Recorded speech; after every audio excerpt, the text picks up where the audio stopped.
अब हम वंदे मातरम पर शुरू नए विवाद का विश्लेषण करेंगे। मित्रों, राष्ट्रगीत वंदे मातरम के सम्मान को लेकर नया कानून बन गया है, लेकिन कानून बनने के बाद भी वंदे मातरम को लेकर विवाद खत्म नहीं हो रहा है।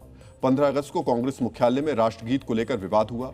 अब गोवा में कांग्रेस के एक कार्यक्रम के दौरान वंदे मातरम को लेकर नई बहस शुरू हो गई है। मित्रों, गोवा में कांग्रेस के एक कार्यक्रम के दौरान वंदे मातरम के सिर्फ 2 छंद गाए गए। इस कार्यक्रम में कांग्रेस के राष्ट्रीय अध्यक्ष मल्लिकार्जुन खड़गे भी मंच पर मौजूद थे।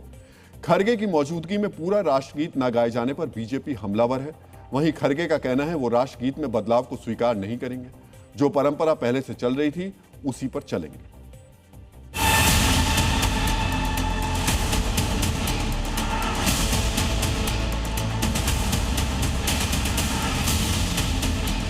जो महात्मा गांधी जी वंदे मातरम गाते वही मैं गाया, जो जवाहरलाल नेहरू गाए थे वही गा। तुम जो बोलते वही राष्ट्रगीत, आप जो कहते वही होगा। कल के दिन दूसरी सरकार आएगी, वो अगर कहे वही होता है। 90 साल से जो चल रहा है वही हम की। नेशनल सॉन्ग वंदे मातरम, इसका भी कोई उपहास करेगा तो उसके खिलाफ भी कार्रवाई होगी, 3 साल की सजा। ये कानून बन गया है और वो कॉपी मेरे पास है। कांग्रेस पार्टी आज उसी मानसिकता से त्रस्त है जो जब उनका रिश्ता बना था मुस्लिम लीग के साथ, वो चले गए पाकिस्तान जिन्ना साहब के पीछे। ये अभी भी झोर है उनकी मानसिकता।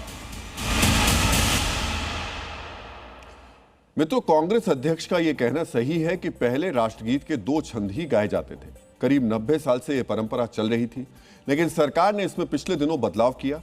इसके तहत सभी 6 छंदों को गायन अनिवार्य कर दिया गया, यानी पहले की स्थिति और मौजूदा स्थिति में बदलाव हो गया है। और बीजेपी का आरोप है कि सिर्फ 2 छंदों का गायन वंदे मातरम का अपमान है और इसमें 3 साल तक की सजा हो सकती है।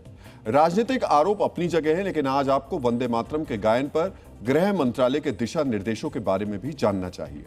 किसी भी सरकारी कार्यक्रम में राष्ट्रगान से पहले राष्ट्रगीत का गायन होगा। राष्ट्रगीत के सभी 6 छंद अनिवार्य होंगे। किसी निजी कार्यक्रम या किसी दल के कार्यक्रम में वंदे मातरम गाना अनिवार्य नहीं है, लेकिन अगर किसी कार्यक्रम में ध्वजारोहण किया जाएगा तो उसमें वंदे मातरम का गायन जरूर होगा। लेकिन कानूनी जरूरत से हटकर यह राष्ट्रगीत को सम्मान देने की बात भी है। पूरे वंदे मातरम का गायन हो। मित्रों, मल्लिकार्जुन खड़गे ने आज यह आरोप भी लगाया कि वंदे मातरम में बदलाव किया गया है और इसे स्वीकार नहीं किया जा सकता। आज आपको वंदे मातरम में बदलाव के 89 साल पुराने एक इतिहास के बारे में भी जानना चाहिए। जो वंदे मातरम 40 वर्षों तक कांग्रेस के अधिवेशन में पूरा यानी 6 छंदों में गाया जाता रहा, वो 2 छंदों तक कैसे हो गया। मित्रों, 1896 में कांग्रेस के कलकत्ता अधिवेशन में पहली बार वंदे मातरम गाया गया। गुरुदेव रविंद्रनाथ टैगोर ने इसे गाकर सुनाया। उन्होंने वंदे मातरम के सभी 6 छंद गाए। इस ऐतिहासिक अधिवेशन की अध्यक्षता रहमतुल्लाह सयानी कर रहे थे। टैगोर के इस गायन ने पूरे देश के स्वतंत्रता सेनानियों में एक नई ऊर्जा फूंक दी। उसके बाद के वर्षों में कांग्रेस अधिवेशनों में इसी तरह वंदे मातरम की गूंज सुनाई देती रही।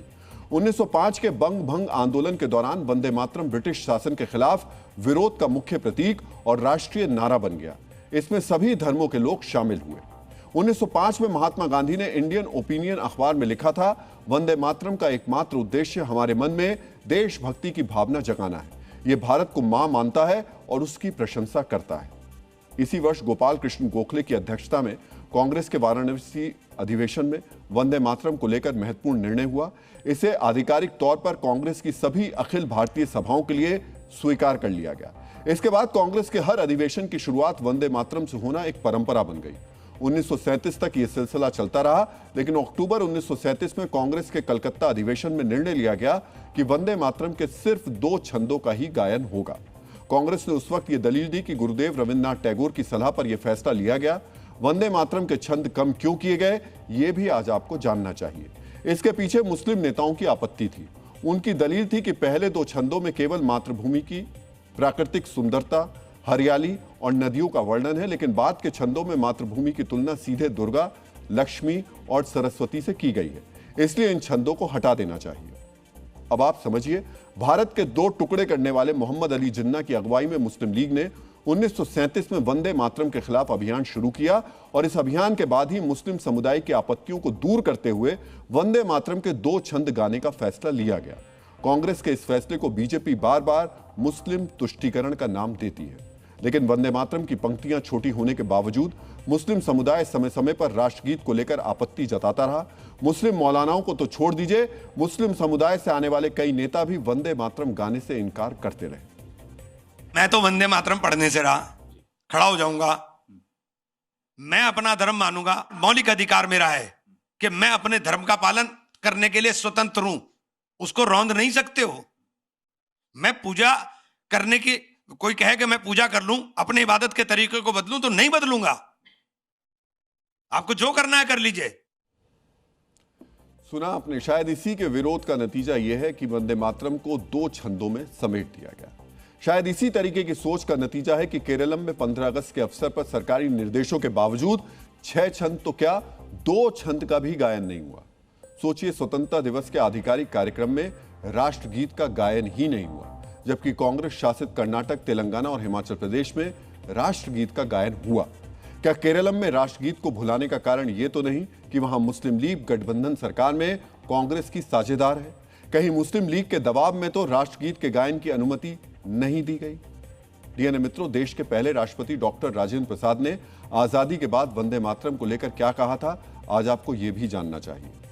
24 जनवरी 1950 को डॉक्टर राजेंद्र प्रसाद ने संविधान सभा को संबोधित करते हुए कहा, वंदे मातरम ने भारत के स्वाधीनता संग्राम में ऐतिहासिक भूमिका निभाई है, उसे जनगण मन के बराबर सम्मान दिया जाएगा और उसका दर्जा भी उसके बराबर होगा।